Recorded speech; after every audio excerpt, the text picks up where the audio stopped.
نن یو سړی لګي شوی دی د غیرت په نوم باندې خپله ښځه او خپل ګاونډي په خپل کور کې وژلي دي. دا ښځه چې کوم دا د شپږو بچو مور وه. دې سړي چې کله خپله ښځه او ګاونډي وژلي دي نو بیا یې ځان پولیس ته ورکړی دی. دې حوالې سره د اف ای آر چې کوم درج شوی دی مطلب زما دا دی چې د ویډیو نه اویرنس پیدا شي نو ځکه زه د تاڼې او د علاقې نوم نه علم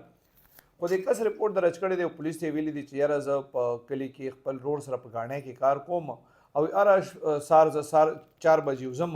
وایي بېګا چې زه د ماسخوتنې کور ته رالم نو یس زما په دې خپله ښځه باندې شک پیدا شو چې نری نری میک اپ یې هم کړی او په پوړی باندې ولاړه او پارسنګ باندې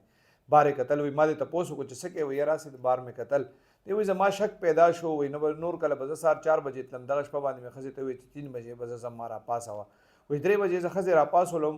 وایي زه ځان سره مې خپل ریپیټر هم راواغېسته وایي ښځې ته مې وایي چې زه ګاڼې ته ځم خو چې کله مې ور کولو کړو نو ور مې واپس درس سره بند کړو او بار لاړم او خپل کور کې کچن کې پټ شوم وایي د ښځې مې دا مطلب و هغې وایي که دا خاوند مې لاړه کار له په دې دوران کې د ښځه مې راله په هغه پارسنګ باندې وخته یو ګاونډي ځان سره راواړو او دې دواړه کمرې ته ننوتل نیمه ګنټه پس چې دې راووتل نو زه ورته کچن کې پټ شوم بیا مې دواړه په قابل اعتراض حالت کې وویشتل دواړه مړه دي دا ښځه یې مړه ده او دا بل ګاونډي چې کوم دی دی هم مړ دی دا ښځه د شپږو بچو مور وه دې سړي بیا ځان پولیس له ورکړی